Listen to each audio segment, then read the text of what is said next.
Ellen Schroer, and Acting City Attorney, and I'm going to blank on her name, but thank you for being here. Heidi. Thank you for being here, Heidi. Could I have, oh, sorry, Clerk, could you please call the roll? Yes, thank you. Christine Brown, City Clerk. Please state for the record if you're present after I call your name. Mayor Moriwaki. Present. Deputy Mayor Hytopoulos. Present. Councilmember Nelson. Present. Councilmember Land. Present. Councilmember Schneider. Present. Thank you. And we have two council members who have excused absences. That's correct.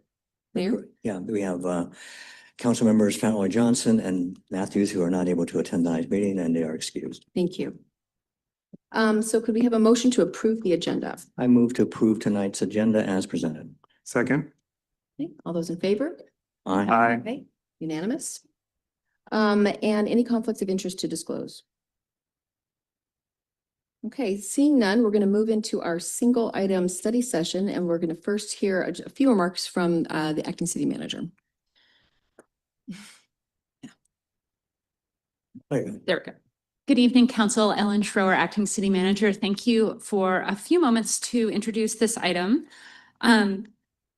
This item is an opportunity for the entire City Council to have a discussion regarding the Winslow Sub-Area Plan and the Comprehensive Plan Periodic Update.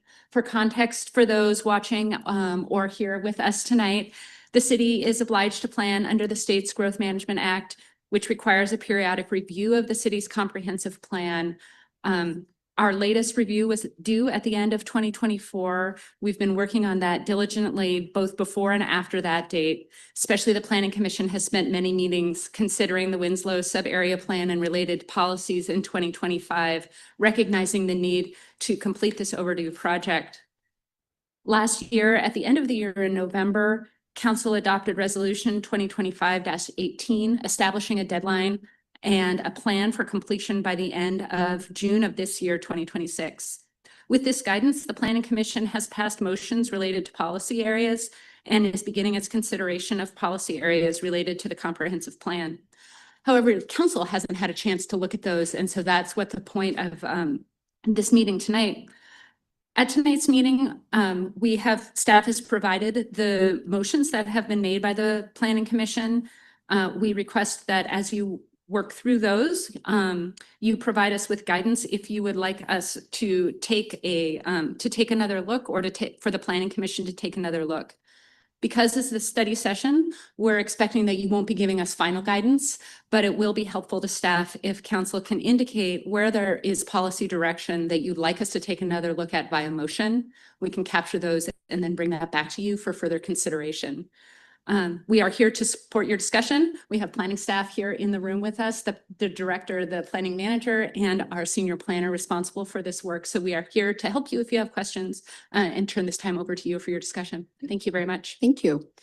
I'm going to take just a moment to set the stage a little further from what I believe is the council's perspective, although if anybody is free to weigh in after to say that's not why I think I'm here. Just a little background on how this study session came about and for the public and ourselves to set our expectations.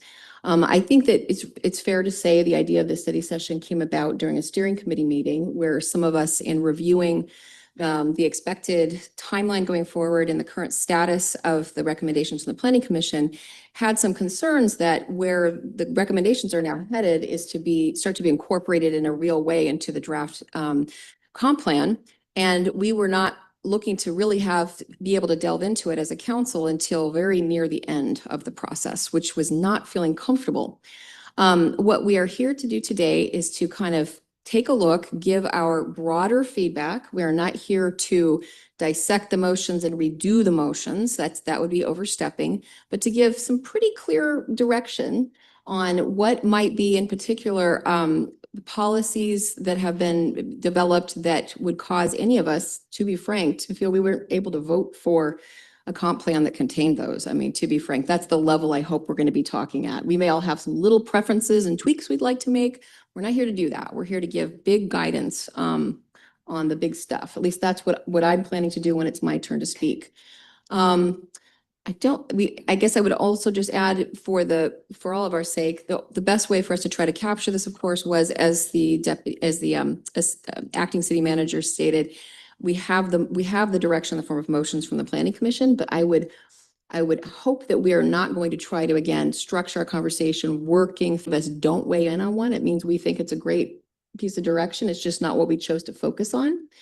And I'd finally say that I think we were hoping for having a relatively free-ranging conversation compared to a lot of we've had, sort of what we've asked for. And I know actually Councilmember Quitzlin, who's in the audience, was asking for a long time, where we can really just have a fluid conversation that hopefully culminates around 7:30 in potentially a couple motions that would embody some policy direction that we could consider at a business meeting.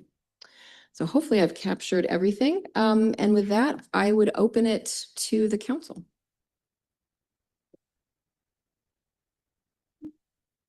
Councilmember Nelson? Yeah, thank you, Deputy Mayor.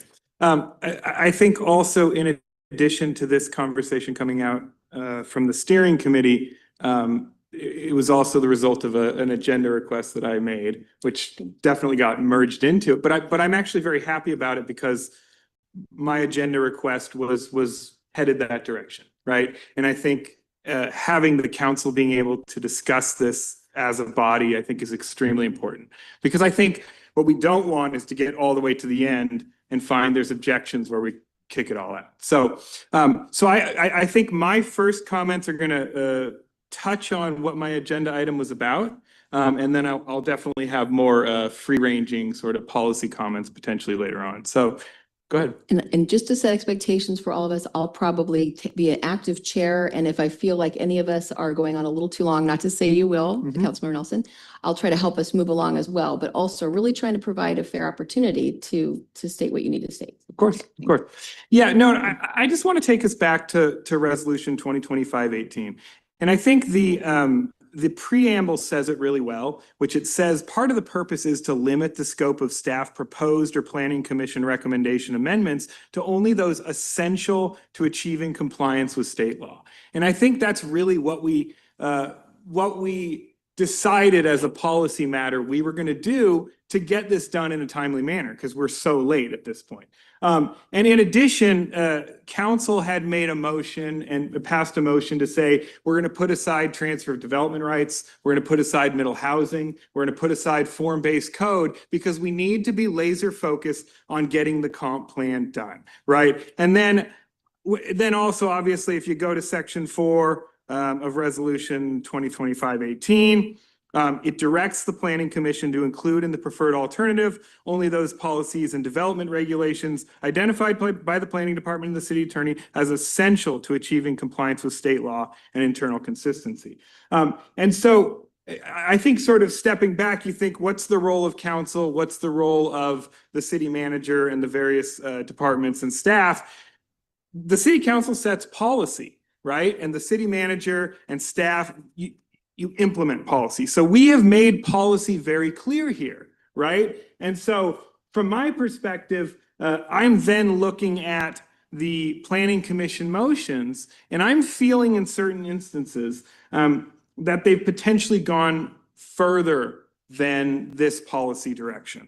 And so from my perspective, I think, and actually, Deputy Mayor, you provided a pretty helpful chart. Other than what appears to be potentially 4 units, it looks like from a HB 1220 standpoint, we really do have everything that is 80, households making 80% AMI, area median income and above. We really have met that from a zoning capacity standpoint.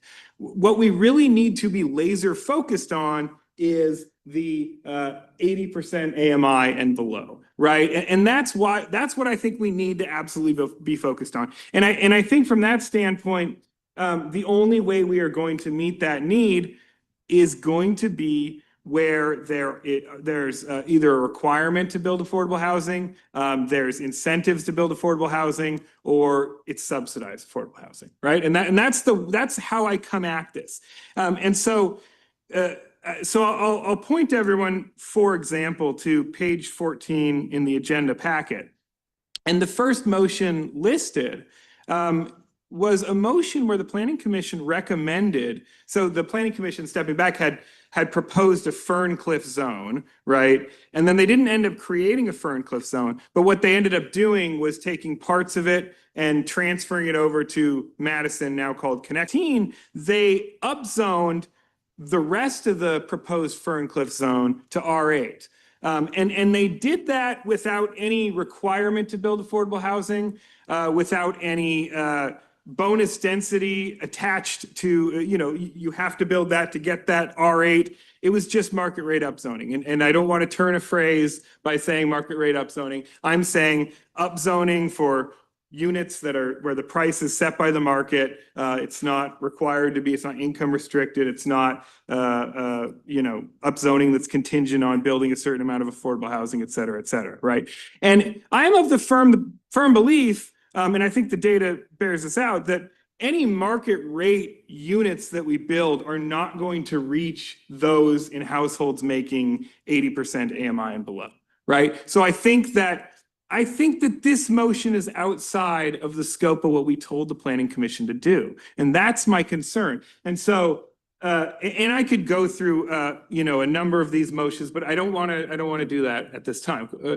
Deputy Mayor? Well, what I was going to suggest is I think you've done a good job laying out what your, the issues you wanted to discuss, which I should have, in all fairness, noted that, so Councilmember Nelson had asked to discuss this particular item as a separate item. We did roll it in this larger conversation, and we're all aware of that, but you should all be aware of that as well. It became part of the larger conversation. Maybe what would be helpful, so we're sure that we get to all of what we want to discuss and everyone has an opportunity. One thing we could do is we could kind of go around and address the specifics that you've raised so far. And then maybe move on after that to a next council member who wants to potentially raise something that's related or different. Would that work for people? So we get a sense from the council about our feelings about this particular issue. And I'll yield, yeah. Okay. Anyone? Councilmember Schneider? Sure, I'll jump in.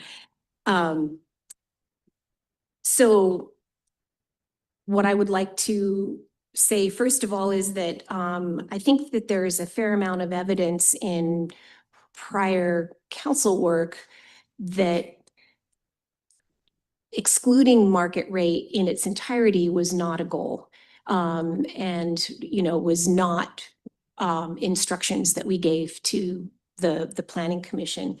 Going to this December 3rd council study session motions.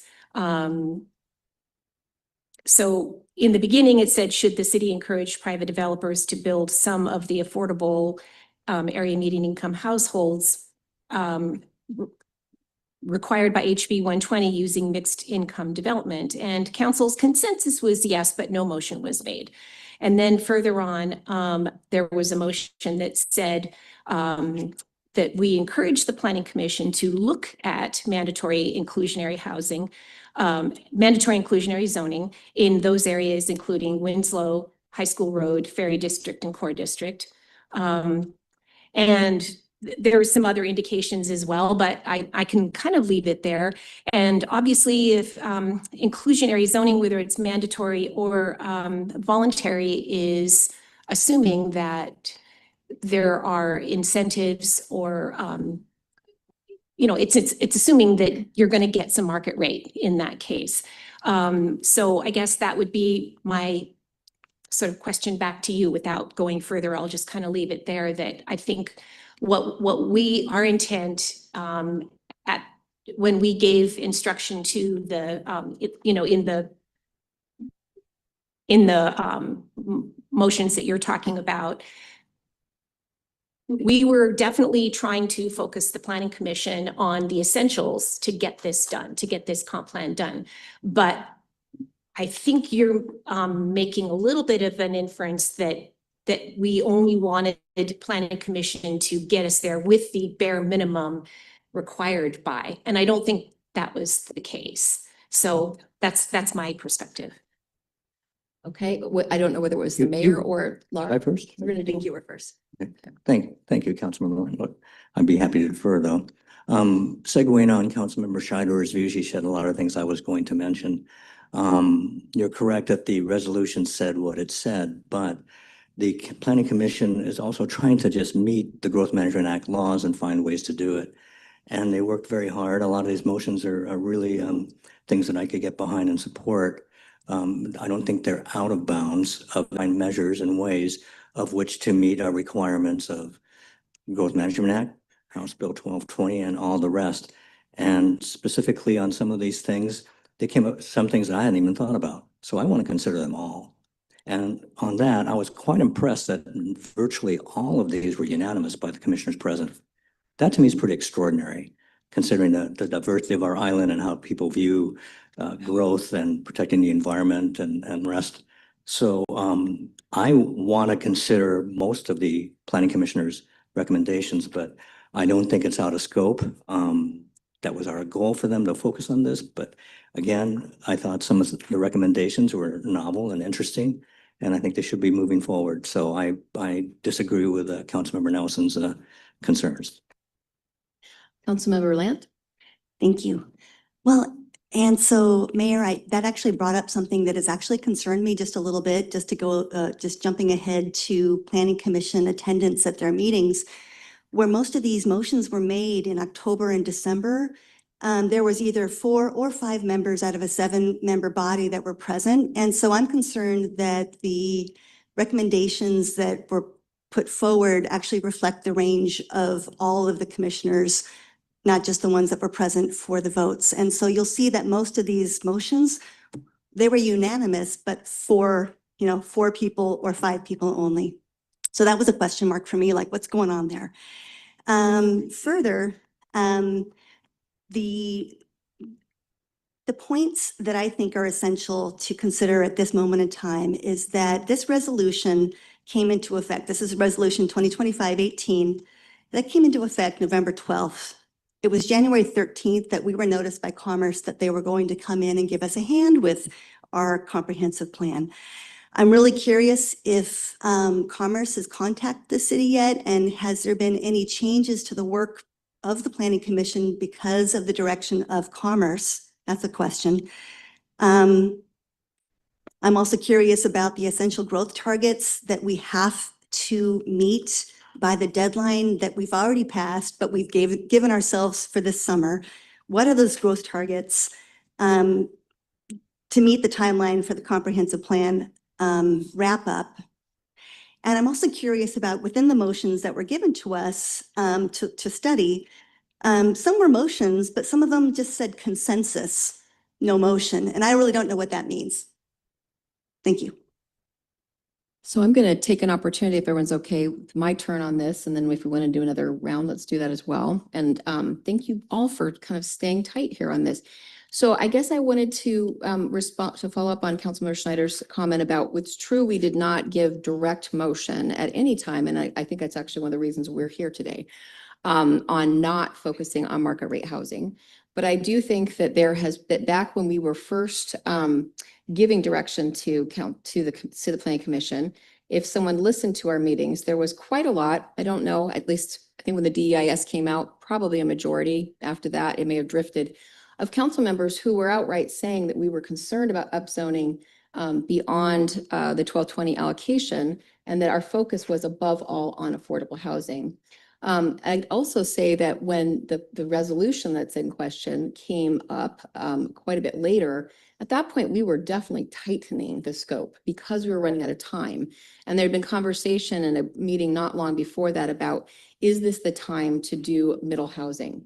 Or should this middle housing be something that we should ask the Planning Commission to take up later after the comprehensive plan update?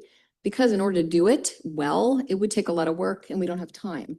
So to me, although I didn't vote for the resolution, I certainly would have thought the resolution in talking about essential work was talking about what we had to do to get our comp plan through, because we can always do all sorts of other work after that. So I just respectfully disagree that we've ever indicated to the Planning Commission that we were hoping to expand market rate housing. I guess I'd also just add to the conversation. So I do actually support the position expressed by Councilmember Nelson on the broader issue and the tighter issues. And I'd note that was a 4-1 vote on Ferncliff. And that particular motion stands out to me as a concern, because it is when there's just an upzone without anything to to require affordability. It is simply an upzone, and at least my position, and I'll be stating it more thoroughly, I'm sure later, and have many times. You upzone Bainbridge Island, you get market rate housing, given the scarcity of property and the hints about these particular issues. Anybody want to continue to discuss this area?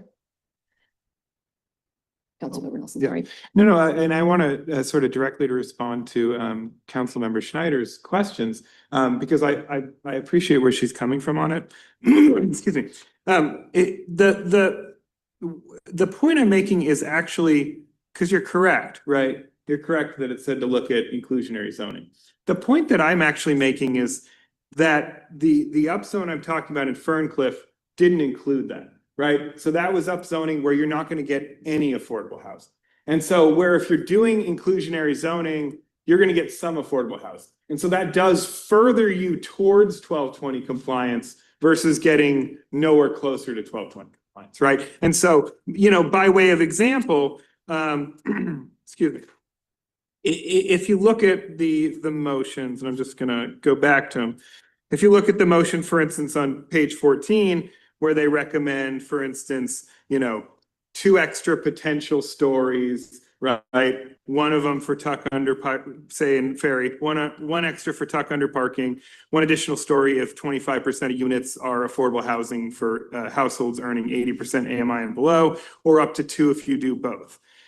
Whether or not I agree with the approach of this sort of voluntary inclusionary zoning program, I would definitely say that that's consistent with the resolution, right? Because that is actually furthering the need to build affordable or plan for and accommodate affordable housing. I think that moves us closer to 1220 compliance, which I think is distinct from Ferncliff, where you're not going to get any affordable housing. And that's the point I'm making. So not that you won't get any market rate housing doing it this way, right? With the inclusionary zoning, it's that it's not all market rate housing. Right? That's kind of the point I'm trying to make. So I think your point's well taken. But I'm saying if we're actually going to do what's essential to achieve state law compliance, what we're doing, I think in virtually all cases, needs to be planning for and accommodating affordable housing, right? Unless there's other requirements that we know that we're not compliant with. That's really the core of it from my standpoint. And so if we're doing pure market rate upzoning, and I'm sorry for the turn of a phrase, we're not moving the needle towards that. If we're doing inclusionary or mandatory, voluntary or mandatory inclusionary zoning, you are getting some affordable housing out of that. Or if you're doing subsidies, you are getting affordable housing out of that. And if we're not actually getting any affordable housing out of it, to me, that seems like recommendations that are beyond the scope of the policy direction that we gave to the Planning Commission. Councilmember Schneider? Yeah, thank you very much, and I appreciate that. So yes, I would agree that the upzone that you're referring to in around Ferncliff did not make any requirement for affordable housing. So I guess 2 points there. One is it's a very small tweak when it comes to what the potential for actual development is in that whole area. So that entire swath that was included, I was told later that it's a whopping net increase of, let's say, 12 units if the whole build out was accomplished, right? So there's very little capacity there. And so, I would just, on the one side, caution us to be too concerned about 12 units, unless it's affordable. And then we should be really concerned, make sure that we support that. But it has been underdeveloped for a really long time. It had the potential to expand with base zoning, and it has not. So sure, if the zoning capacity is doubled, well, maybe that might, cause a developer to jump in and whatnot.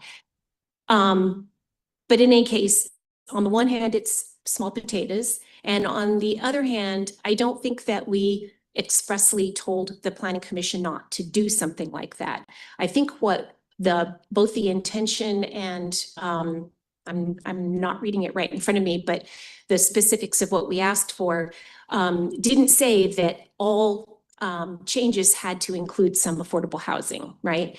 The planning commission was following our current existing comp plan guidelines by taking an area that is, right next to, transportation and saying that it just makes sense to upzone that according to our already pre-existing comp plan recommendations. So anyway, I don't think we told the planning commission not to do stuff unless it include, not to increase zoning unless. And so I think what we did tell them very powerfully is get the Winslow sub-area plan done by the end of December. I think that was sort of the loud and clear, this is what we're focusing you on. Don't go off on any sidelines like middle housing or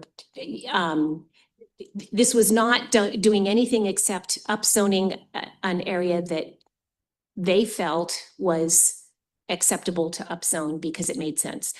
And we could still disagree with that, right? I mean, we could come in later and say, yeah, no, we don't agree. But not because they didn't do what we said, just because it's our prerogative to disagree and change things. Thanks. Councilmember Land? Thank you, Deputy Mayor. And I guess that's kind of the crux for me is it feels like the goalposts have changed. And that what we would have loved to have wrapped up in a beautiful package in the amount of time to make the updates to a comprehensive plan that was satisfactory to the majority of council, planning, and citizens, that ship has sailed. And we actually have to figure out what do we have to do and what can we do later. And, even as we talk about, again, Ferncliff, for the benefit of residents listening, I would just ask, being consistent with this resolution 2025-18 in its limited scope, upzoning that area, does it in and of itself, does it trigger a reassessment or increase of property taxes for properties that remain unchanged? And can staff at some point let us know how maybe plat restrictions, covenants, conditions, restrictions, critical areas, how that plays into redevelopment after an area has been rezoned? And if all of those things in the Ferncliff area are true, why are they spending time on it? So that's just a comment. So I just wanted to note, we've got one question so far. If we're tracking questions, it sounds like we'd like either today or soon some feedback on those issues of both impacts on current landowners of an upzone and potential plat restrictions and how those would interface with upzones on existing parcels. Mayor? Thank you. Thank you, Deputy Mayor. And I appreciate your passion, Councilmember Nelson. It's heard loud and clear, I say. I do believe, though, that the Planning Commission did exactly what we were asking them.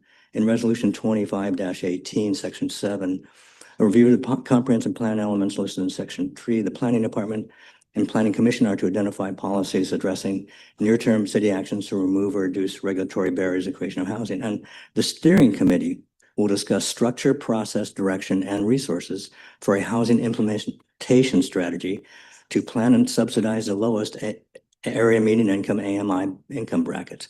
A housing implementation strategy would draw upon the Housing Action Plan, identify city and partner organization actions, and identify public funding tools. The steering committee may provide recommendation for subsequent consideration and action by the Planning Commission or City Council. And if adopted, it could be included in reference to a comprehensive plan.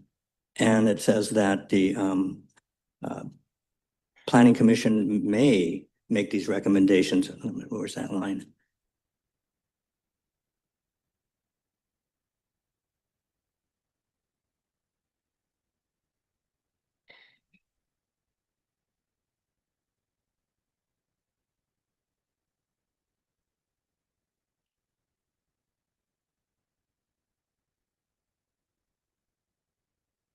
I'll come back and find it because I saw somewhere and it's directed that the Planning Commission may make recommendations, on their own So I will come back to that. Okay. I'm going to take a pass here. I guess picking right up on what the mayor was talking about, I guess I would say, sure, if we read section 7 and we didn't know our community and most of the people I think who've served over the years, create housing. I don't believe that the message from this council the iterations we've had even in recent years has been that we just want to create housing across the board. We want affordable housing. And what we are being told by the state is we need to reduce barriers to affordable housing.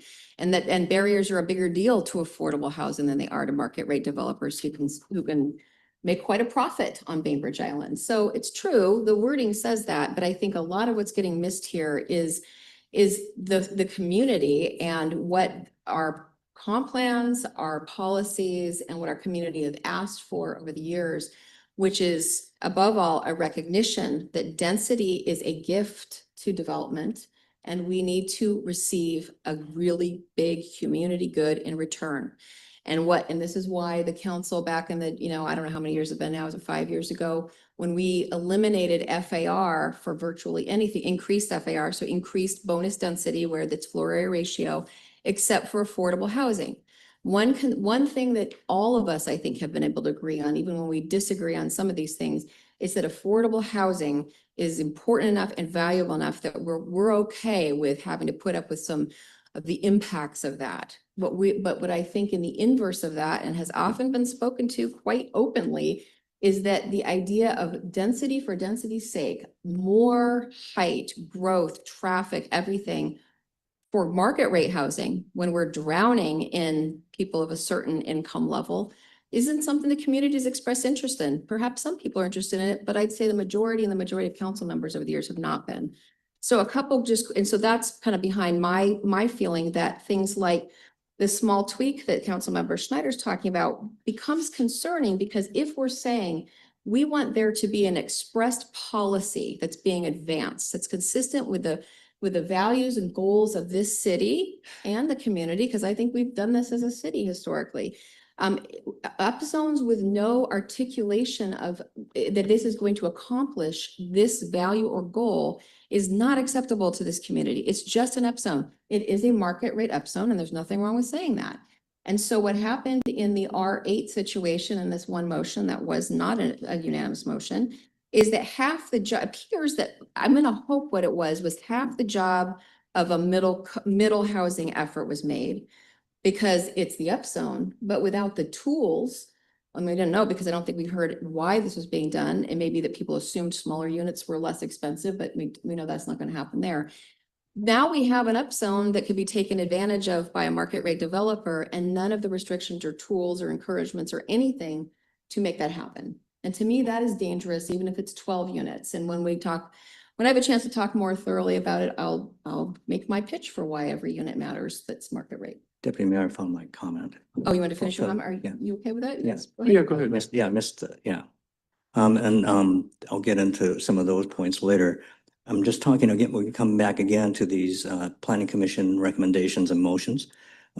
Maybe 4 were there, but it still would be a majority of the commission, even though it was 4, and not even other members were there, assuming that all the other members who were there would vote against. We don't know that for sure, but it would be a majority. So where we gave them flexibility in a way, it says the steering committee may provide recommendations for subsequent consideration and action by the planning commission or city council, and if adopted, could be included by reference in a comprehensive plan. I think this language was saying we're flexible, come up with ideas. I think that's what this meant, because there is no hard and fast. If it was hard and fast, we'd have it done 2 years ago. So that's what I appreciate all the hard work those folks have done. And we're only getting started. We have 4 more months to look at this and these deadlines meet. And by the way,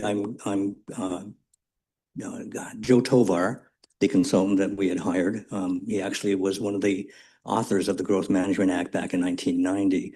I thought he was a really brilliant and realistic advisor to us. I kind of felt that he was giving us a lot of homework, and we didn't quite get it done. And so here he gave the direction of this is what you need to do to try to get in compliance because you have to do this. And many times from this dais, I said that. I said, I want local control, but there is this act. And if we can't get our act together, they're going to come in here and tell us how to do it. And here we are. I didn't want to be right, but there it is. And so we're taking real serious steps to try to meet these goals. We can disagree on some of these things, but this is a good discussion on this point because it shows we're taking this item seriously. Now, how the Housing Affordability Act group views our seriousness, or if we meet the goals, that's a whole other story, of which, by the way, I don't know who these people are. I've never heard from them. So we'll wait to see when that shoe drops. And I hope the people that they bring from the state are competent. I hope they understand local zoning laws and the rest, because you really don't want someone telling you what to do if they don't know what they're doing. So those are my thoughts. Okay. And as we go into this third round, it might be helpful if anybody has any ideas. I have some, but I'm imagining since this was the essence of Councilmember Nelson's first request, that maybe of any sort of motions that could advance that would capture what we're talking about in this specific instance. Yeah, so I'll just make a couple points.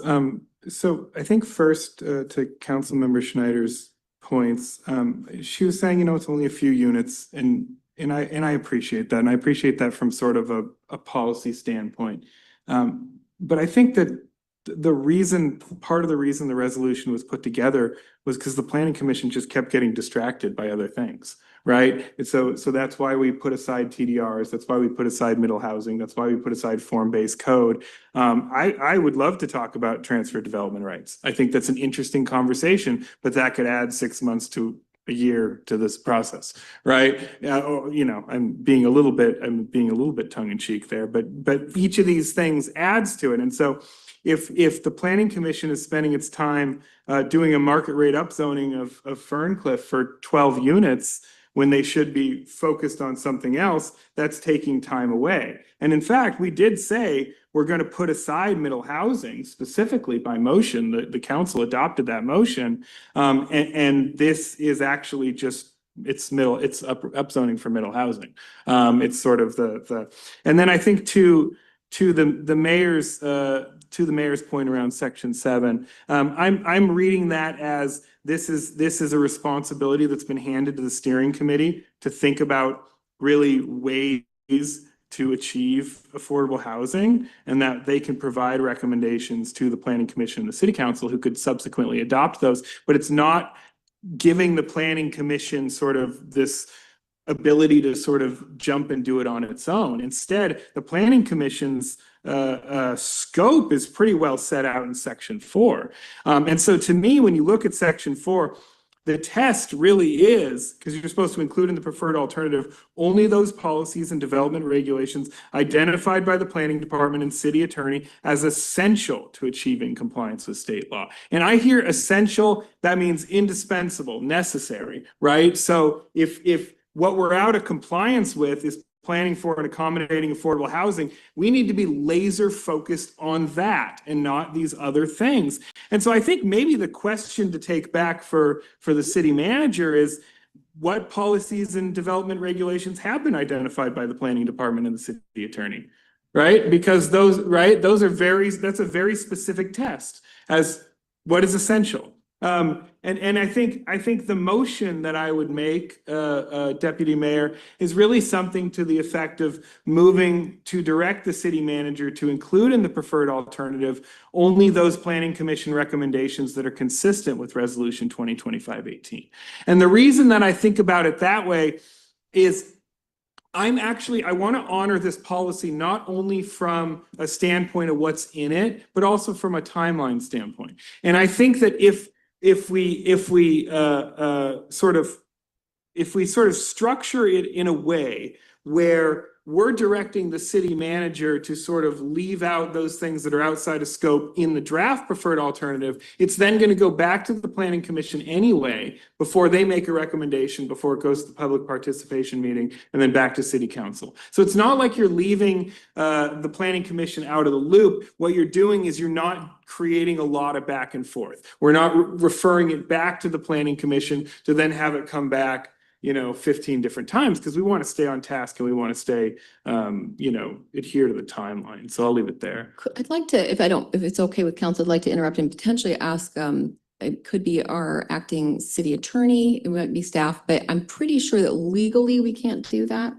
The planning commission is producing these recommendations. They're going to go to public hearing, bring the city manager into that because to that discretionary decision making. Well, I think we're probably in a situation where the best we can do, and that's fine, because I don't think anyone here wants to disrespect the planning commission or say that they're not capable of doing the work, right? So if we can give some guidance as to, hey, would you take a second look at some of these things based on this input? I don't know that we have a choice really procedurally, but I don't know if that's a direct or simple question for the acting city attorney.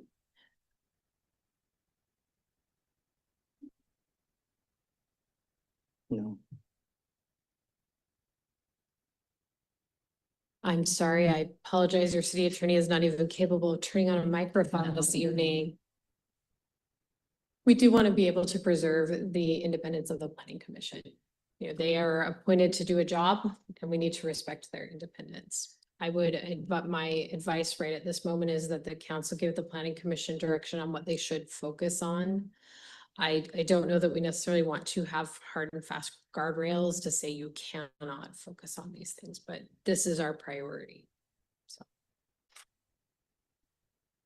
Okay.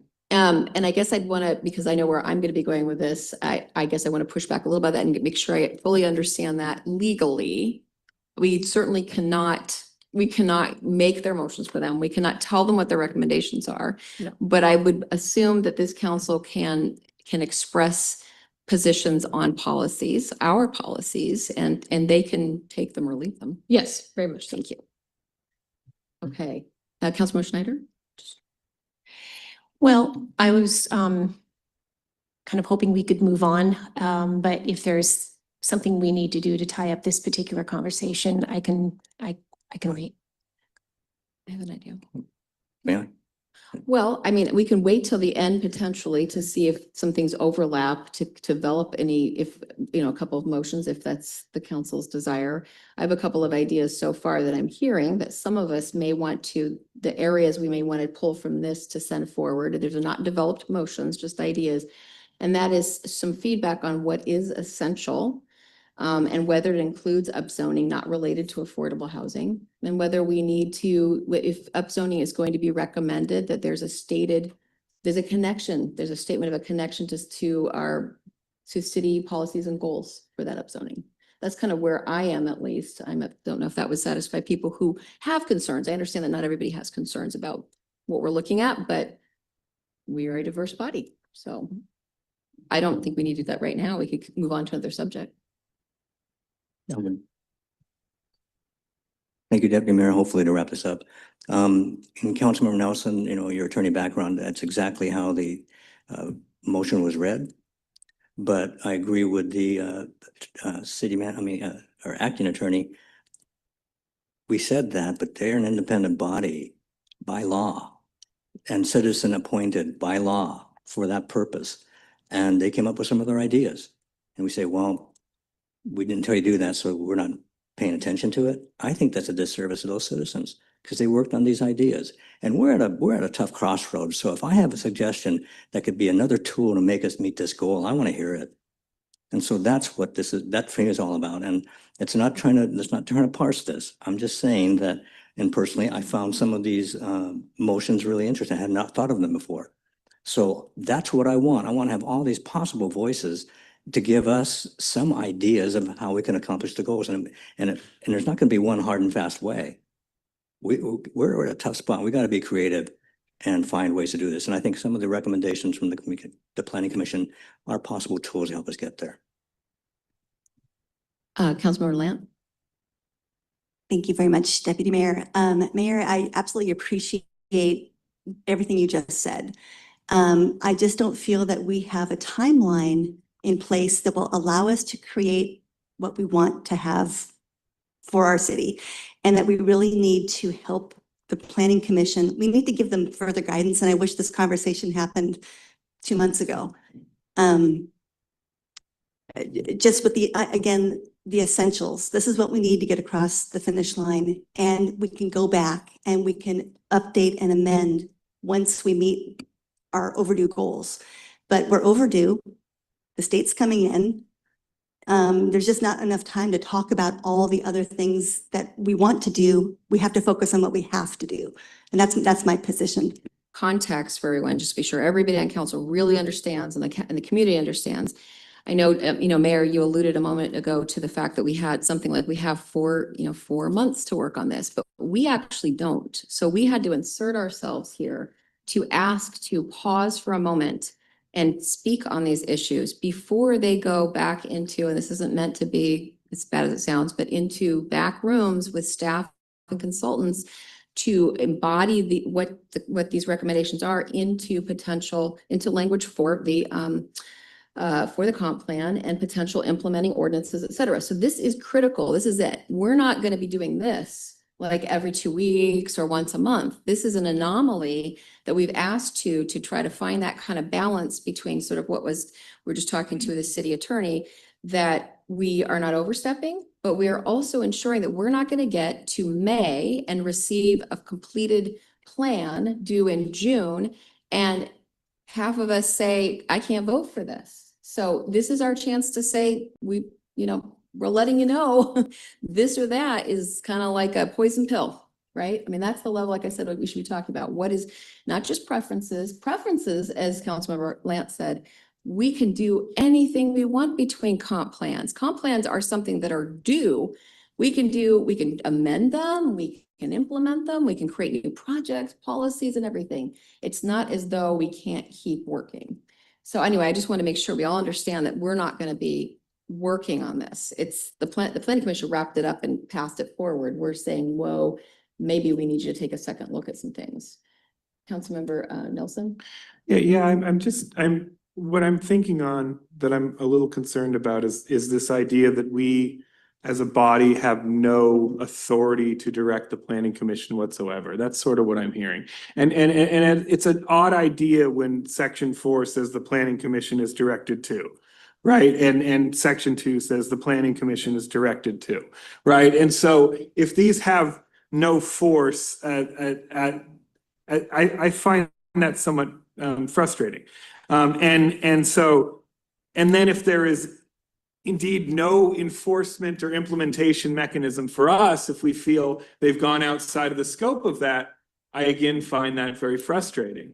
And so I will say it obviously carries no weight. This idea of directing the city manager as far as what to include in the preferred alternative. This was an idea I talked with our former city manager about, and he said that was one way we could go about it. That carries no weight at this point, I understand. But that was the reason that I thought to structure it that way. Because I think that these things need to be corrected ahead of time and not at the very end. Because what I don't want to see us do is get to the very end and say, staff, we want this change, consultants, we want this change, and then we're pushed back in our timeline. If we as a body have an issue with something, I feel it should be corrected earlier in the process, right? So that we're not wasting staff and consultants' time, right? So that our input is incorporated earlier, and then we get to a place where we know that this body is comfortable with what's going through. Because that's really, in the end, there's 7 people up here who have to approve a comp plan that is compliant with state law. In the end, that's the end of it. And if our voices aren't heard throughout this process to where we can't move things towards the comp plan that we're okay with, I'm concerned about the outcome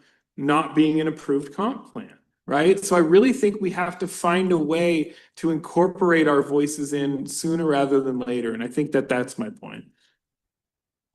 Who was it? I think it's purple. You were next. Councilmember Schneider. Thank you. So as I'm listening to this, I think there's some good news in here, which is that apparently we approve of all those other things that the Planning Commission did, because we're not talking about any of the other motions. So I think it would be, if that's not the case, then we should highlight those other things that, what I am concerned about is, telling the planning commission that they were wrong in interpreting what we told them to do. If we have new guidance, sure, we could say that. And in this particular case with the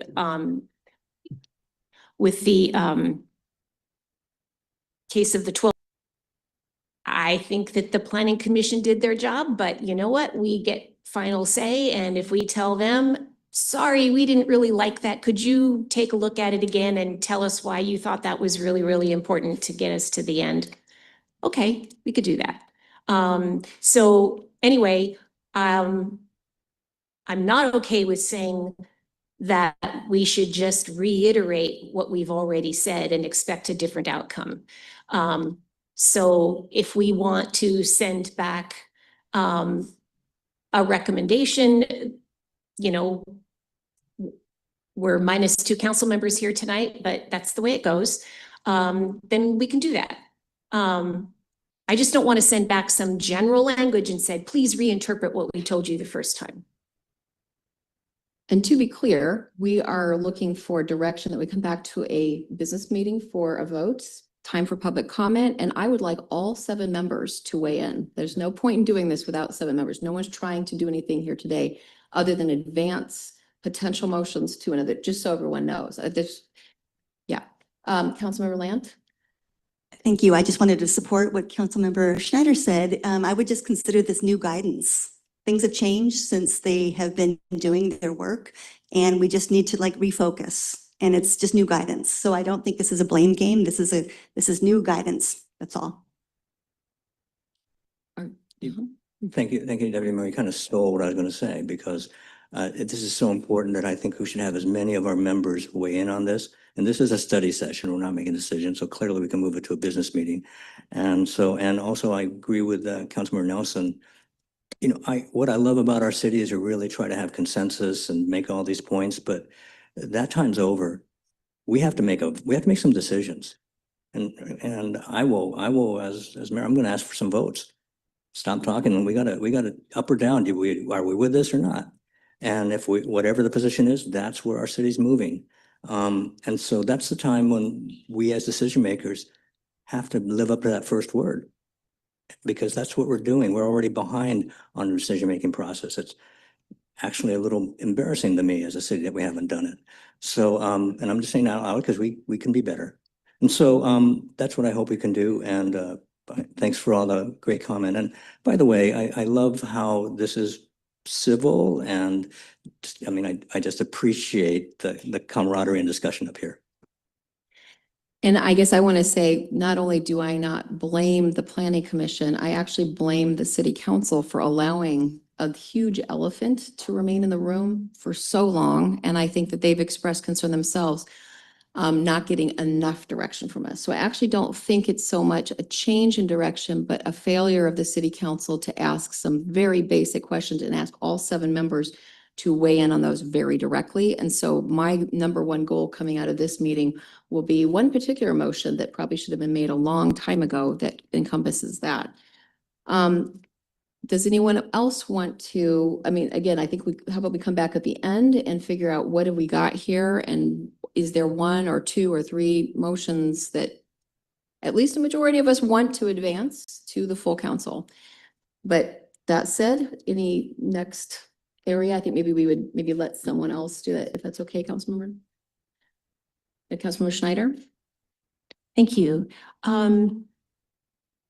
So thank you for bringing us this chart. I meant to look it up and copy it and print it before I came, and I didn't get around to it.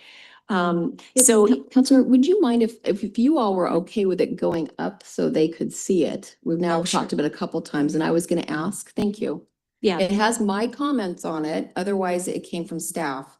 So yeah, anyway, it wasn't given to me right now from staff. It was generated. Okay.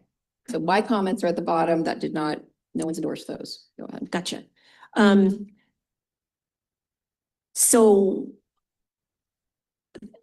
one thing that Deputy Mayor, you and I have talked about a number of times is this idea of creating some, I'll go ahead and say middle income housing, but with a caveat, which is that it's income qualified. So that we do get housing built for, let's say, ordinary people, not poor people, just ordinary people, people who live here and want to live here and work here. And in order to do that, what is as a council to recommend something like that, that I think would meet a lot of what's up here on this chart? Because for instance, in the either greater than 80 to 120% or greater than 120%, we could create some limited equity housing that would not be bought up by wealthy outsiders, and because they would not have that property be allowed to grow in value. And so it could only be purchased by someone who actually just wanted to live here and wanted the benefits of home ownership, except one, where you wouldn't get this, exponentially rising housing value. So I'm just wondering when and how we might talk about that. And it's certainly something we could talk about in the steering committee. And then another one is co-living, which is could be targeted to the lowest columns here. So for the,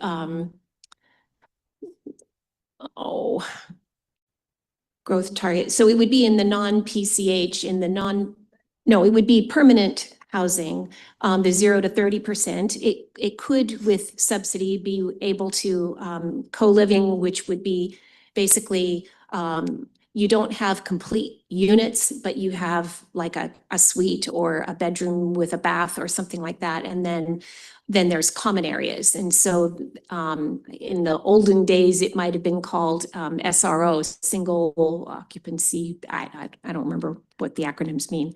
Single resident occupancy. I'm making this up as I go.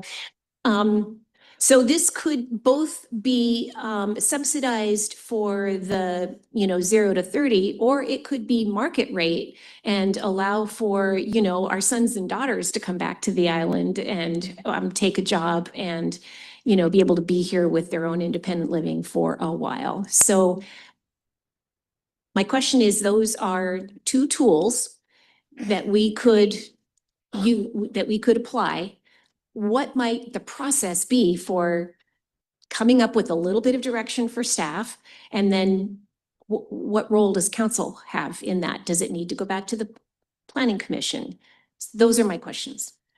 So I would suggest that we're asking staff for how we can share ideas like that to incorporate into that very important portion of the comp plan process, which is being able to list, articulate mechanisms that we have for housing.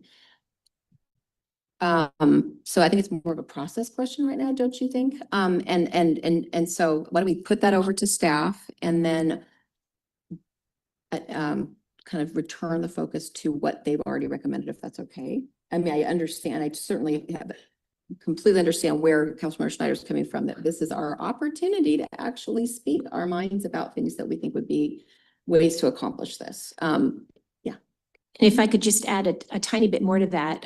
So, I did bring this up in steering committee, and we I don't think we've sort of expressed some energy towards doing that. So we could talk about it in steering committee.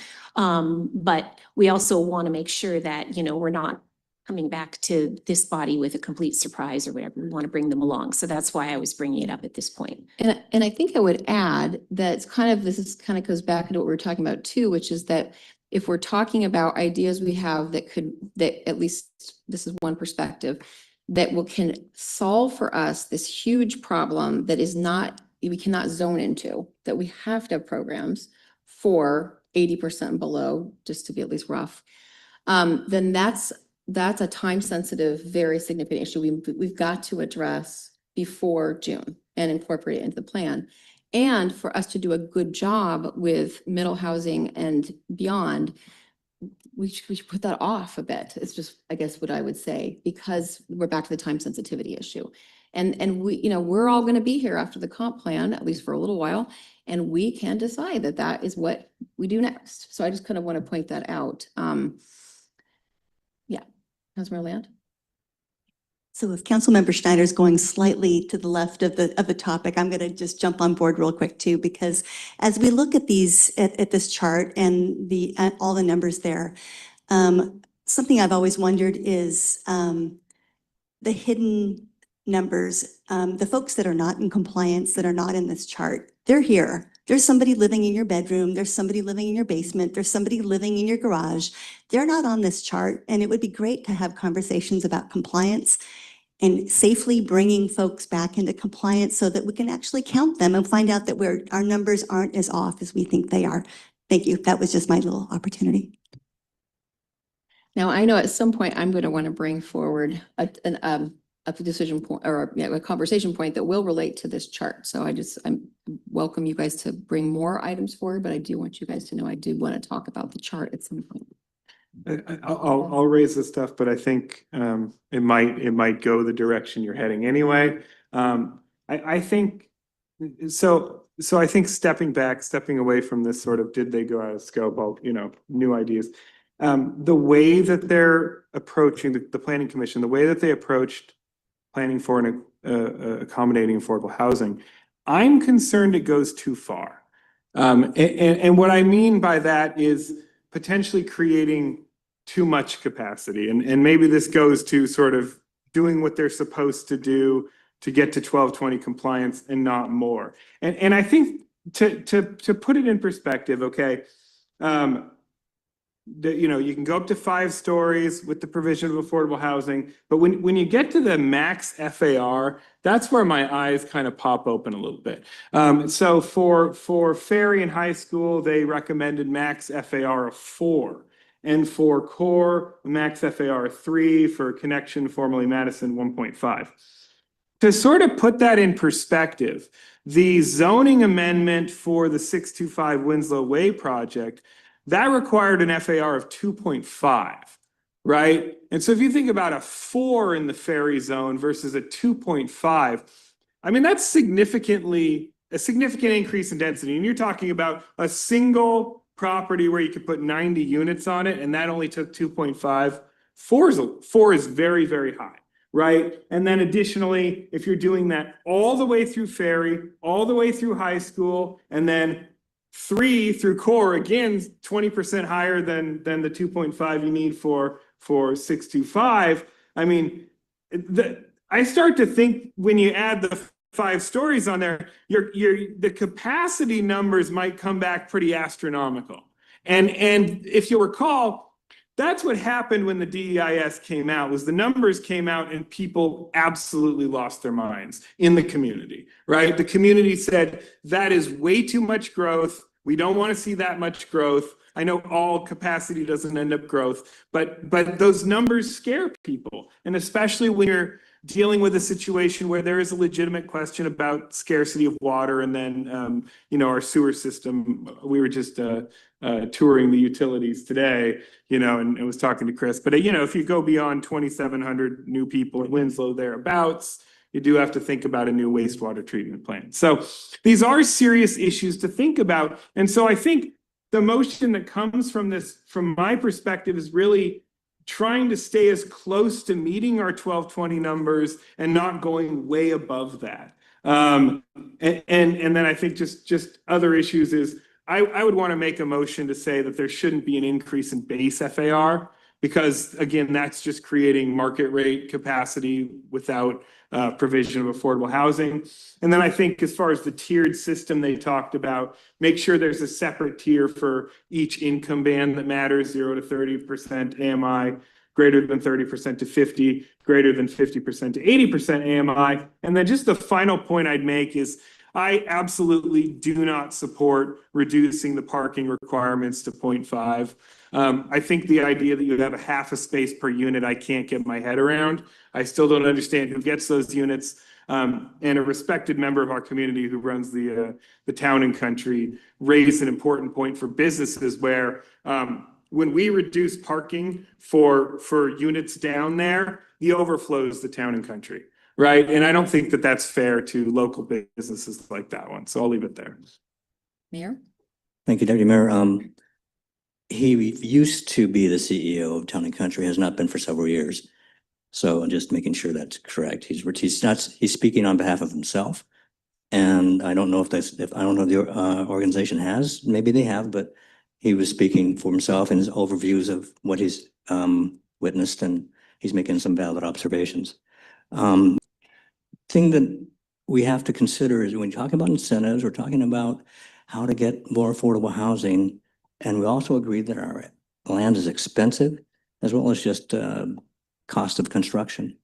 So how do you incentivize a developer? Well, you got to build these units that'll fit this targeted area median income. Doesn't pencil out for me, but if I get 2 more units, maybe. That's something we can trade with and try to get that going. And by the way, just because we plan for all these units, it doesn't mean that when we pass a comp plan that 11,000 people are here tomorrow. It just isn't happening. As a matter of fact, Google this, you guys. Google the average population growth on Bainbridge Island in the last 5 years. We've had no growth. Actually, it's dropped a bit with our current zoning. And so this fear of massive growth, because we're planning what we could have to meet for the Growth Management Act, it's not happening now with the existing zoning we have. And with our existing zoning, we could probably do about 5,000 people. So I want to keep that in pace and understand people's passions are there, but let's not use fear to make an argument. Let's try to keep it on facts. And when you say things like, we're going to have all these units, it puts in people's minds, that's happening tomorrow, and it just isn't the reality on the ground. So let's keep that in pace, because it's a plan. And we have a plan right now that allows all this, and it isn't happening. So that's the reality of how darn expensive it is here. And that's our challenge to find affordable housing because of that expensive way to construct structures. So 625 is one way. Also, another way is to give developers, the people who have the money to build these structures, incentives to build those units that don't pencil out for them. And so those are the kind of tools that they're common sense tools, but please, let's try not to push the fear. I'm going to go ahead, since I don't see lights, and kind of pick up from here a bit, because it is intersecting with what I wanted to talk about. So I would say, in response to the mayor's lack of concern about growth actually happening, as I've said before, it's kind of disconcerting how often we have conversations over the last few years with regards to the housing action plan and comp plan and so forth. And we say, what are we going to do to get the housing? What are we going to do? Our goal is to get the housing to actually be built. That is what, meaning affordable housing, that is what the state's telling us to do. Oh, but don't worry, we're not going to get the housing. So our goal here is to pass something that we can look commerce and the state and everybody in the eye and say, look what we did. We have a plan that we feel is the best we could do to actually get affordable housing built, right? And then we want it to get built. Now, the reason affordable housing isn't going to be built fast is because it's so hard, right? And developers don't build it. So we all know from what we've learned in recent months and years during this, over the whatever. I mean, in fact, this is third-hand information that I know that my colleague at the end there, Councilperson Schneider, has heard, and I've heard from other people, have heard from the development community. We're not getting 30 to 60, we're not getting 0 to 60% AMI, area median income, from inclusionary zoning. We'd be lucky to get 80. So we're still back to figuring out, and I've got quite a bit to say here for just a second here. We are still looking at, when we look at this chart, our biggest challenge is how do we get the affordable housing under 80%? That's the bulk of the units, however you interpret this. At the bottom, that's the surplus, that's our deficit rather, right? With a deficit, our biggest deficit is the housing that we cannot zone into.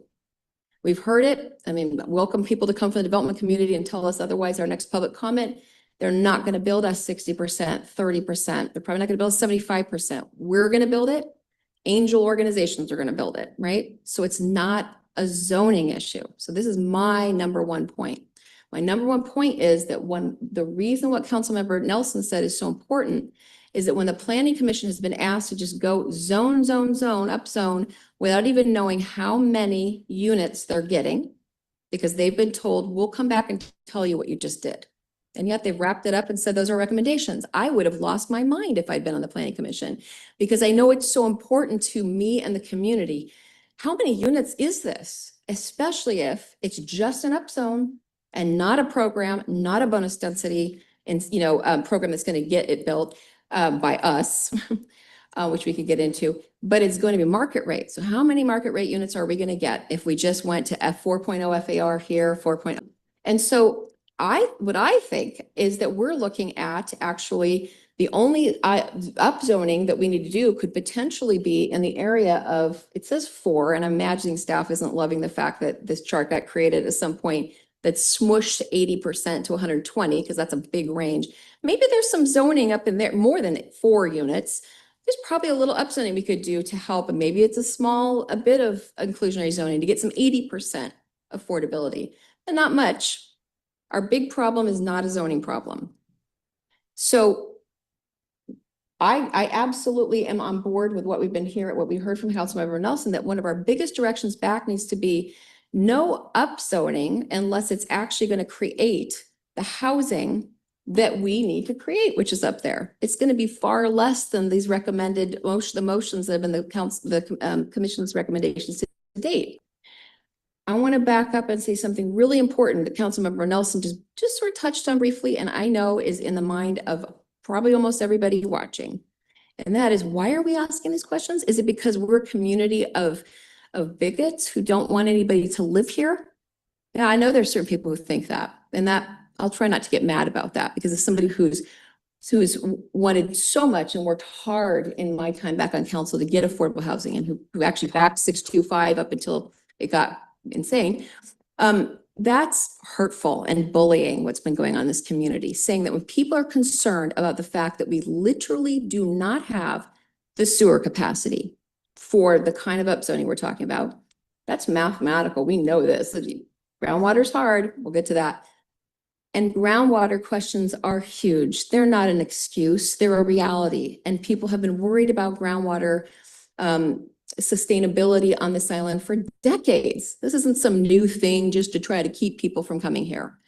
So I just want to read one paragraph from the peer review of the groundwater management. I've got it in here, and there were so many quotes in there, and I'm just trying to capture why do I care? Why am I worried? I've been watching this for a long time. Only get more worried the more we look at the groundwater. So from the peer review, current groundwater elevation data and modeling do not provide definitive evidence that current and future groundwater withdrawals are unsustainable. Well, of course they don't.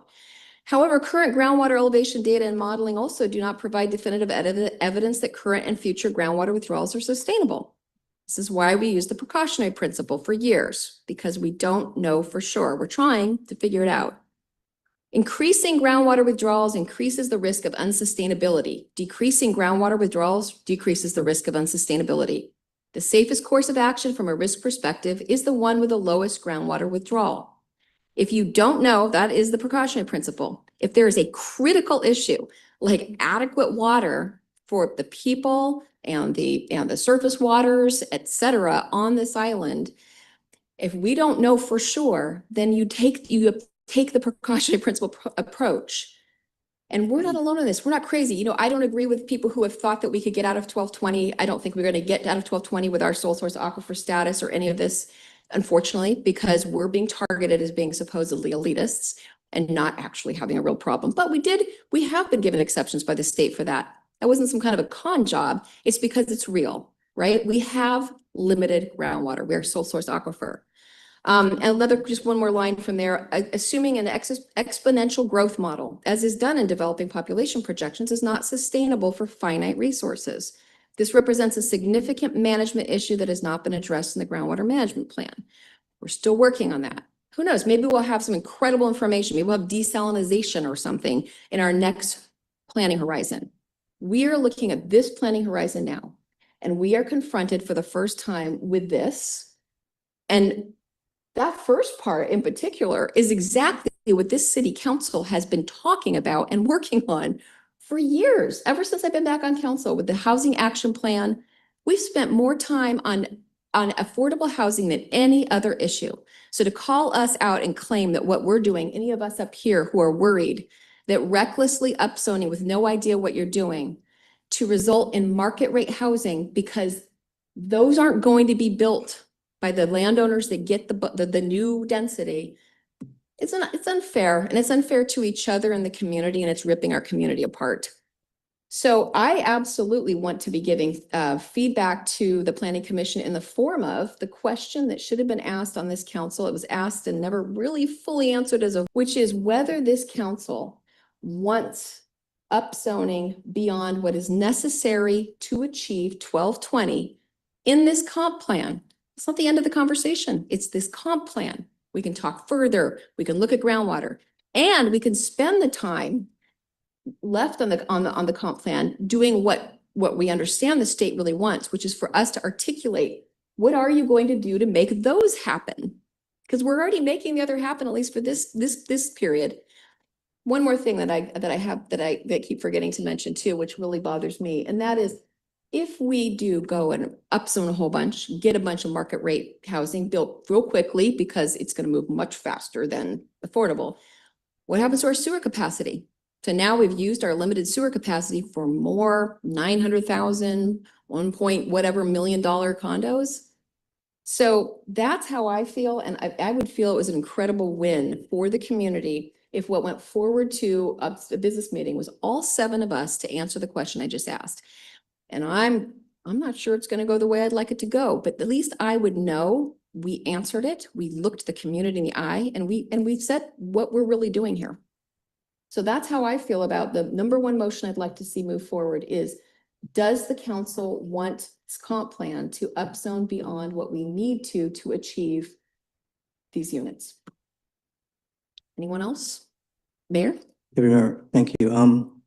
Could you pull up attachment A, City of Bainbridge Island periodic update work program graph? Has the 2025 and the various months spelled out. And I'm going to speak to that.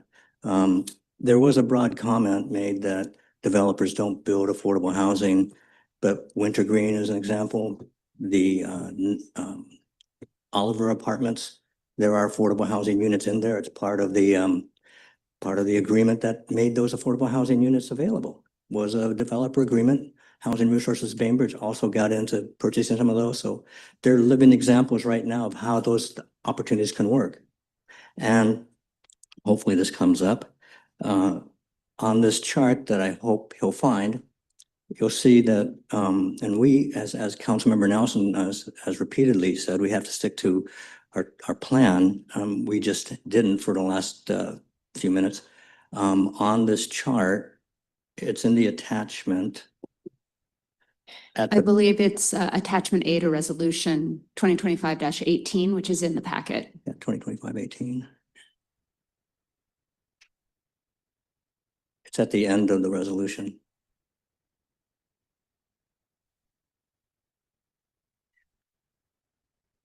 Yeah, so see that Thank you. this was from our resolution that has been referred to often. And this month, we're supposed to talk about housing, land use, and transportation. A lot of the issues were brought up and they're very useful, but those are issues we're going to bring up next month. We got to stick to our own plan. And this is an example of it.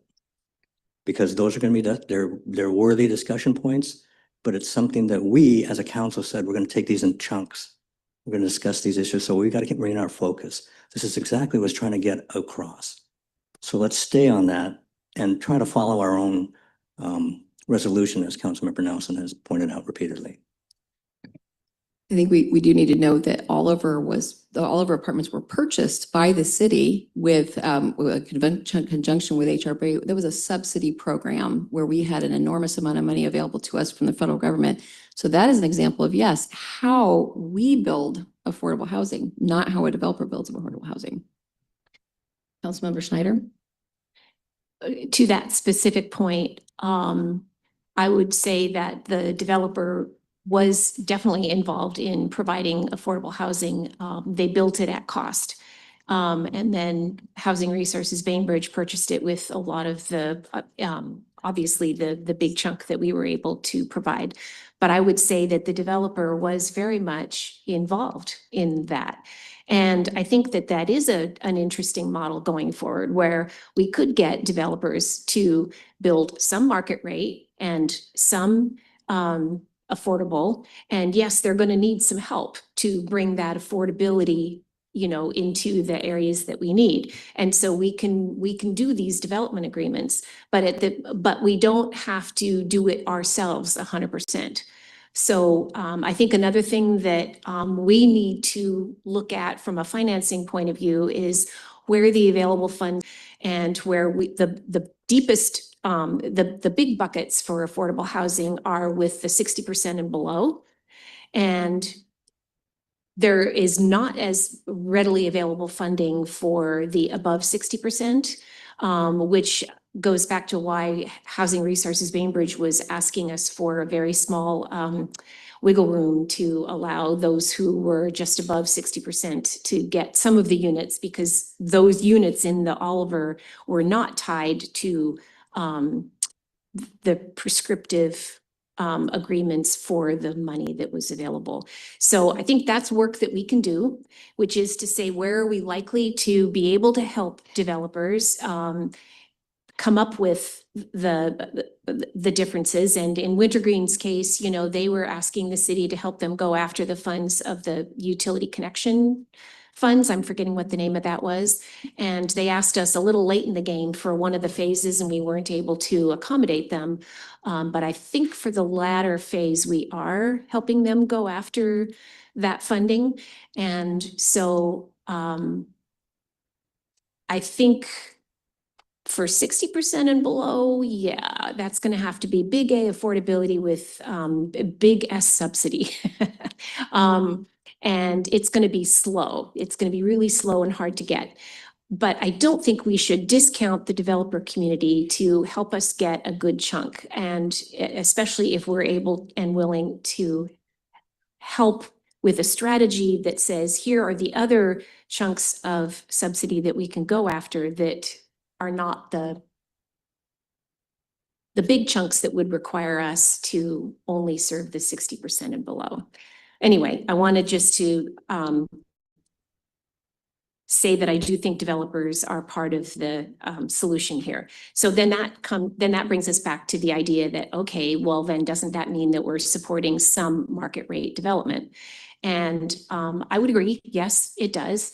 And we've been, you know, this council has been kind of assuming that for a long time now. So no, I would not support, you know, a big A affordability only with no market rate. I would not support that. So then, of course, I need to address, you know, the deputy mayor's concerns about sewer and water. So with sewer, we I've been diving into this for quite a while now, and there are still some sort of open issues. But if the capacity, the theoretical capacity that we are upzoning to, there is very little chance that we're going to get all the way up to that in the 20-year horizon or whatever.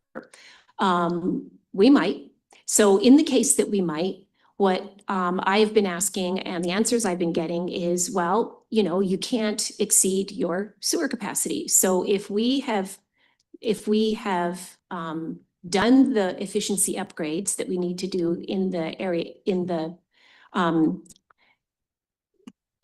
treatment plant that we have right now, and then if the only other solution is building another plant someplace else, the state cannot require us to build another sewer plant. This is what I've been told. So maybe there's, maybe that's not exactly true, and we would have to get more information on that.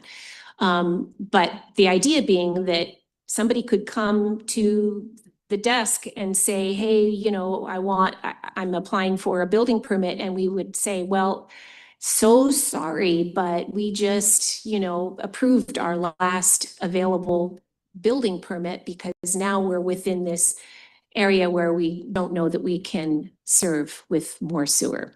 So we could And I don't know exactly what that means. I think we need more sort of legal advice on this, but A, we could deny building permits. B, we could put a moratorium.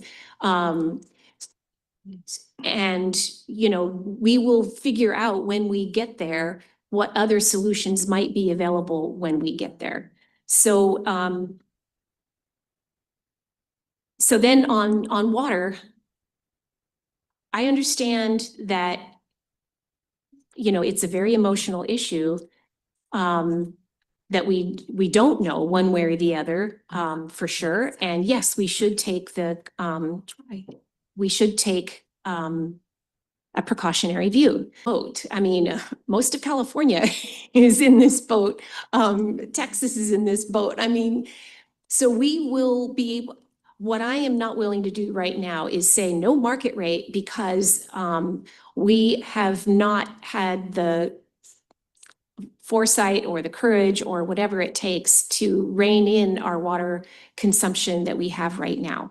So we have a growing per capita water usage, and that's not fair if we're using that growth per capita of water usage to say, and so that means we can't afford to, you know, build more units. Because if we're building them in downtown Winslow, if we're building them in high density, they will be using very little water as compared to irrigating lawns out in the conservation areas.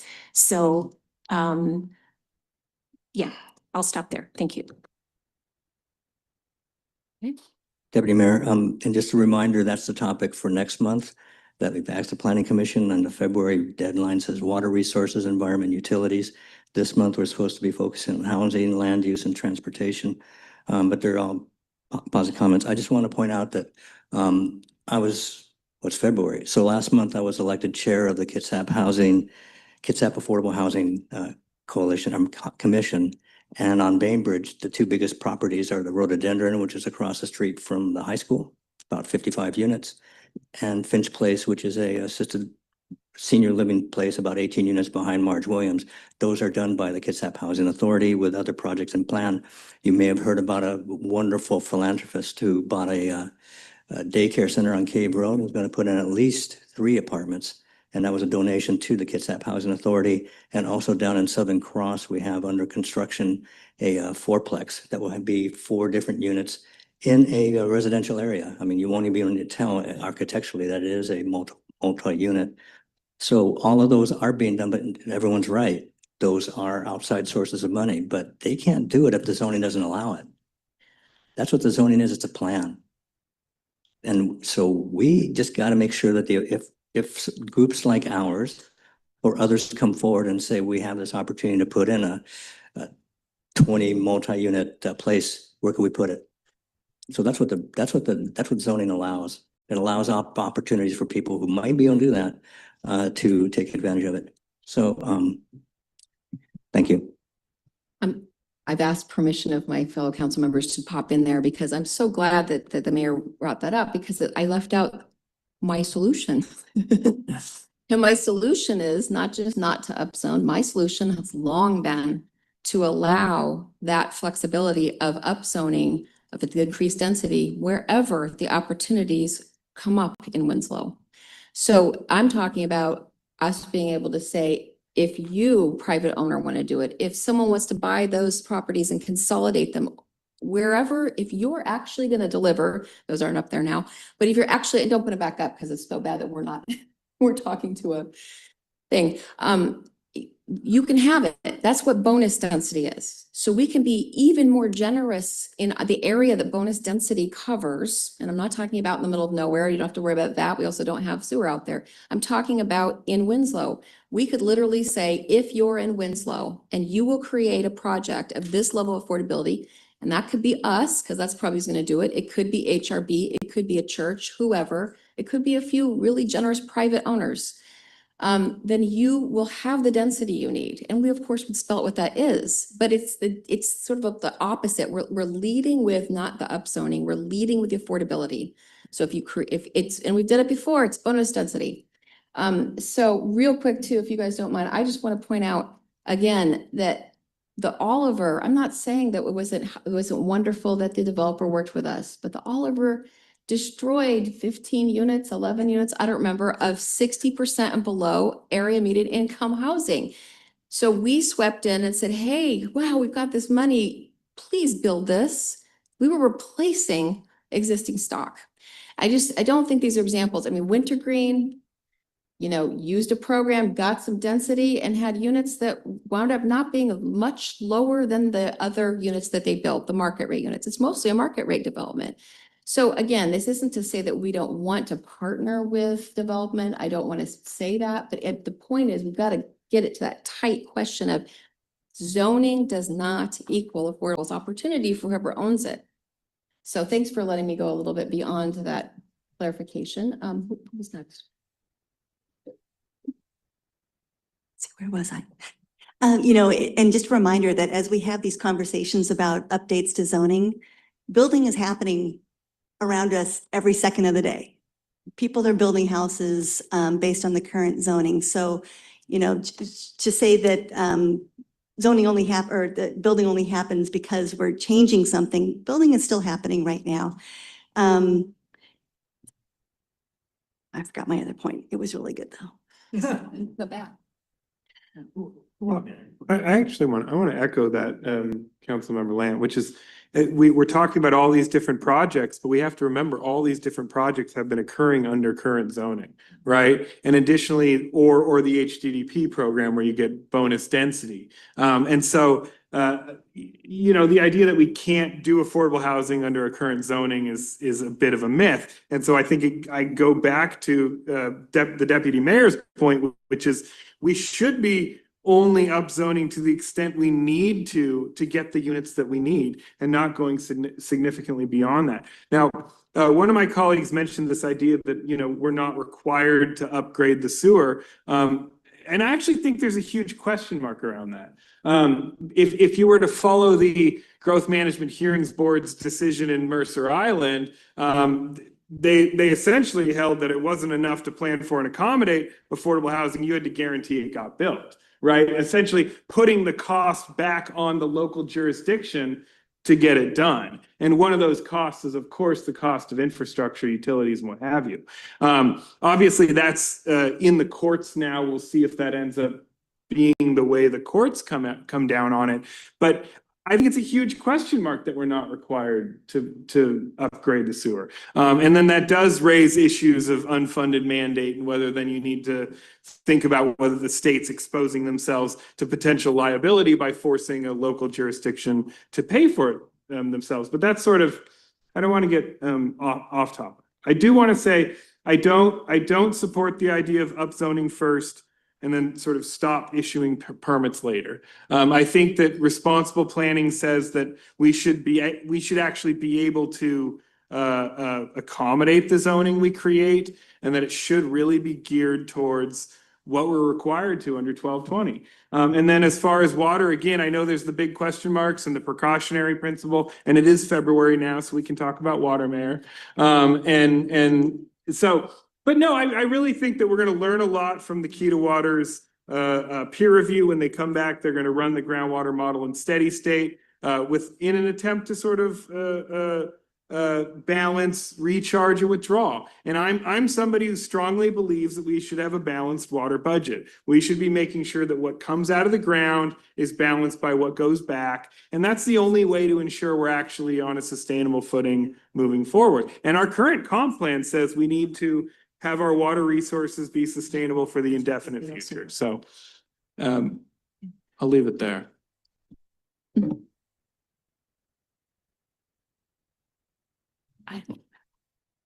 Just in the interest of making sure that I am understanding the direction to staff for how we move this to Planning Commission or back to Planning Commission or what we're supposed to be bringing back to you, it would be helpful to me if the council made some motions. I've taken some notes, which I can look at. And also I'm checking with our attorney if we need to acknowledge that we have another meeting that's currently scheduled at this time, or if we can just start it late without saying anything. I thought our understanding was we would move this to the business meeting where other commissioners could, council members could also weigh in or not do anything tonight. We were going to have the full body. Is that that's what I thought? We're going to develop some, we have at least the opportunity to develop a motion to be considered at a future agenda, that people aren't here to help develop those motions. Just so we do have a business meeting that was scheduled to start 5 minutes ago. Legally, I'm pretty sure we can legally go over a bit at this Yes, point. yes, Thank but you. I would advise that we try and stick as close to that as we possibly can. Yeah, and this council has had very little opportunity to talk in recent years about this stuff, and this is really just about the most important stuff for us to talk about. We certainly want to get wrapped up, but so one possibility, again, I mean, back when we were talking about this in October, so yeah, October 18th, 2024 is the note on my original recommended direction to the planning committee, 2024. And at that time, I was trying to soften what I felt was the council's direction would be about the blunt question of, do we up some beyond 1220? And I had a recommended motion here that I could make that might feel softer than that. If someone wants to substitute it with that, I have no problem voting for that. So here's my original motion.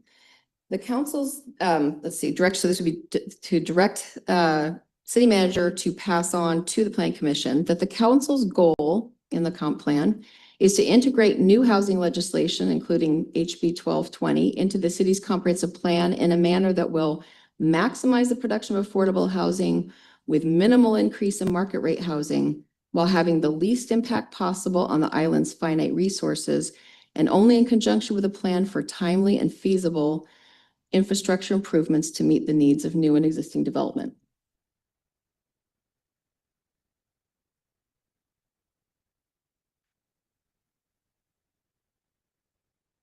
I have a question. How does this get acted on? Does this go back to the planning commission and then the planning commission has to revisit what it's been doing? That's a good point, because we really should add an action that we would ask them to reconsider the items that we've discussed. I'm open to another one. I mean, quite frankly, I'm also open to making a motion regarding that the council will not support upzoning that's beyond what we need to comply with 1220. Deputy Mayor, I thought we had discussed that we would move all the items to the next business meeting. No motions made tonight because two of our members are missing. They would like to weigh in. So I think it's inappropriate to pass any motion tonight on this, because I want the whole council to be able to weigh in on your proposal. I'm not pulling anything. I'm trying to advance a motion. We would direct this motion to the meeting for 7 people to vote on. And however. Point of order. Yeah, I'm going to agree with the mayor on this, which is that I think that the rules allow us to make any motions that we want, right, at the business meeting. And so I actually think, rather than creating a finite universe of motions, we can kind of say this is a motion I plan to make. But other than that, I think each member should be able to make the motions they want to make at the next meeting. What do you think? I think that could get messy. I think it's fine to take the deputy mayor's motion and say, okay, that will be, that is something we could think about. And again, I would want to have with that, what does that mean for the time that the planning commission would have to do? I mean, what does it mean? Yeah. But as a motion, yeah, I think it could be forwarded and I would not support it, but that doesn't matter. I think I would withdraw it and go to just the blunt motion. I think, as I said earlier, I feel like it's an elephant in the room that's gone on too long, and I was trying to find something that isn't going to connect it. We're not all going to agree on this. We're going to be split on this vote. And I'm going to ask that we move forward to a business meeting for all 7 of us to answer the question whether we want to direct the planning commission that, give the feedback to the planning commission that we will not entertain upzoning beyond what is necessary to achieve 1220. Is that a motion? No, I mean, It's just something to advance forward. Are we planning on actually making a motion just to move this to the next business meeting? that's what I would like, after we spent the time doing this, to hear if there's consensus that we want to ask that motion at the next meeting. And it could be reformed. If someone else wants to reformulate, that's fine, but. Just Deputy Mayor, I mean, you can't wait a week. Just make the motion next week. This very motion that you're moving, just make it next week. I mean, it's the same motion and. That's that- fine. Yeah. Yeah, if it's but council's, if we you have can to do put it on that, the agenda. You can do it. You can do it. But we No, don't have we have to have an item on the agenda for this, and it has to be, I can't just make it out of the blue. So we're looking to add something from feedback from this conversation on a business meeting agenda where all 7 of us can weigh in. Councilmember Nelson? Well, I know, and I agree with the mayor on this one a little bit in the sense that all we need is to have an agenda item on next week, right? For feedback on the Winslow sub-area plan. And then I think various members can make whatever motion they to make any motion that's sort of germane to the subject matter of that agenda item. I think we can kind of preview which motions we want to make. I think I've kind of done that a little bit myself, and obviously the deputy mayor has, but I don't think we need to make any kind of motion to put these motions on the next one. I think all we have to do is make a motion to actually put the agenda item on next week. I think that's fine with me too. I mean, again, what this body as constituted today needs to do is put the item on. If you don't need any motions and you want to have an open opportunity to make motions based on today's conversation, I think that I could get behind that. Could I? So that's what we're requesting. I think it would be quite helpful to have potential motions in the packet. That would allow, council members who are not here tonight to know what's coming down. And I don't really want to vote for a motion to be in the packet that I don't intend to support. So I guess part of it would be let the deputy city manager, acting city manager take our requests and put them in the packet by a certain deadline. And that way they are transparently available to everyone. And that way we don't have to say yay or nay on any particular motion. We all get the opportunity to put them out there. And we wouldn't be restricted to those, right? We're not saying that we can only vote on those motions. I do tend to agree with what your original thought was, Councilmember Schneider, that they could get pretty messy as an agenda item, but that's fine. We need to check in with the the acting city manager as to agenda setting timeline and so forth. Do we have enough time for the next business meeting for this? Well, I would note that you do have probably an hour set aside for selection of the city manager search firm next week. So it would be a pretty tough one to add a really significant item to. There are a number of significant business items already scheduled for that meeting. So it seems like you'd be looking at the 24th of February, which also allows more time for you to provide me, as Councilmember Schneider was suggesting, with perhaps potential motions or other items that you'd like to see. There are 51 motions from the Planning Commission in your packet. If there are certain ones that you'd like us to prepare to have them be ready to look at again, that is one potential way to go forward. I did hear one motion that has kind of come around a couple of different times about expressing to the Planning Commission that council's not interested in motions that go beyond any of the minimums as established by about House Bill 1220, or specifically that you're not interested in anything that contains upzoning of any kind other than what's required by law.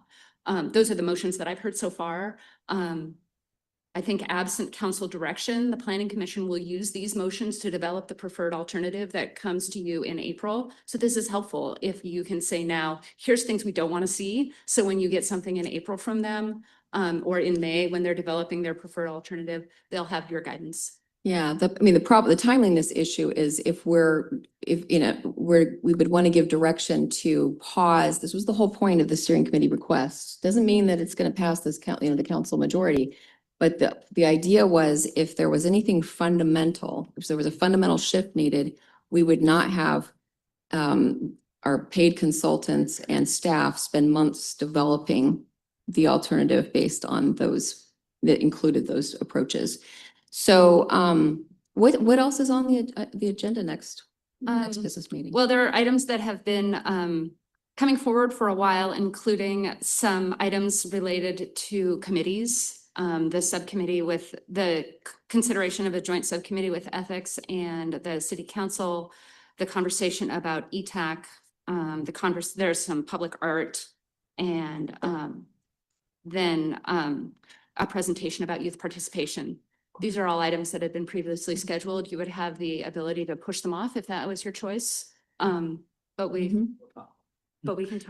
I think we should talk about it here. I mean, I'm saying we have to make a final decision, but for those of us who believe there's a fundamental problem with where the plan is going, and this is our one chance to ask the council to vote on that, wherever it goes, it becomes moot pretty soon. Yeah. So I think we'd like to try to squeeze whatever this is to the agenda, so you can hold us to it being truly just an opportunity to make motions. Sorry. Yeah, I wanted to make a motion to potentially do this, right? I move that this matter, an agenda item to provide feedback on the planning commission's recommendations, be placed on the February 10 business meeting agenda. And that city council members who would like a specific motion to be considered by their colleagues, if they would like their colleagues to see that motion ahead of the meeting, that they send that to the mayor, the deputy mayor, and the city manager by, say, Thursday at 5 p.m. And then, but that council members will also not be precluded from making other motions during that session. Second. I'll second. Councilman Schneider, did you second? Yes. Any discussion? Okay, all those. One bit of discussion. I think because we are behind on our timeline, we have to make decisions. So yes, glad we're moving forward. Yeah. And then next month, no, wait, it's this month, February, it'll be the planning commission's thoughts on utilities, water, and the rest. Okay. Great. So Go ahead. let's vote. Discussion or vote? Okay, all those in favor? Aye. Aye. Opposed? Okay, motion carries.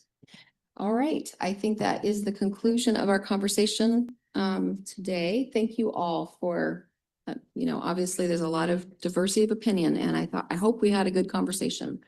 Next item up is committee reports.